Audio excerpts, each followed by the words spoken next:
ഒരു പോലീസ് കോൺസ്റ്റബിളിന്റെ മകനായി ബംഗളൂരുവിൽ ജനിച്ചു വളർന്ന ശിവാജി റാവു ഗൈക്വാദ് പഠനത്തിൽ വലിയ താല്പര്യമില്ലാതെ കൗമാരത്തിൽ തന്നെ ചാരായത്തിന്റെയും നാടകത്തിന്റെയും കൂട്ടുകാരനായി. അച്ഛന്റെ സ്വപ്നം മകനെ പോലീസാക്കുക എന്നായിരുന്നു. പക്ഷേ 10ാം ക്ലാസ്സിനു ശേഷമാകട്ടെ പഠനം അവസാനിച്ചു.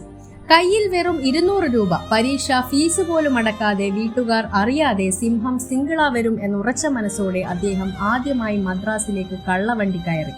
തമിഴ് അറിയാത്ത ഒരു കറുത്തു കരുവാളിച്ച ബാലൻ സിനിമയുടെ സ്വപ്നം മാത്രം കയ്യിൽ പിടിച്ച്, പക്ഷേ വിശപ്പും ദാരിദ്ര്യവും അദ്ദേഹത്തെ തിരിച്ചയച്ചു.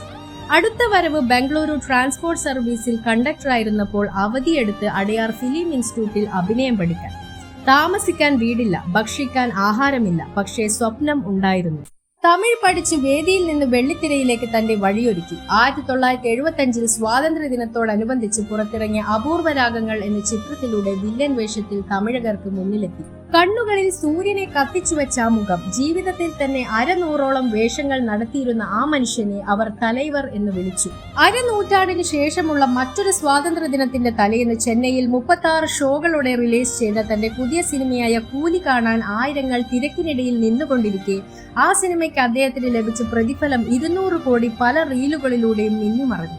അതേ നിമിഷം 50 വർഷം മുൻപ് കള്ളവണ്ടി കയറി കീശയിൽ വെറും 200 രൂപയുമായി തമിഴ് അറിയാതെയും ഭാവി അറിയാതെയും മദ്രാസിലെത്തിയ ആ ശിവാജി റാവുവിനെ ഓർത്തു പോവുകയാണ്. ഇന്ന് ലോകം മുഴുവനും ഒരുമിച്ച് വിളിക്കുന്ന പേര് മാത്രം മതിയാകും: സൂപ്പർ സ്റ്റാർ രജനീകാന്ത്.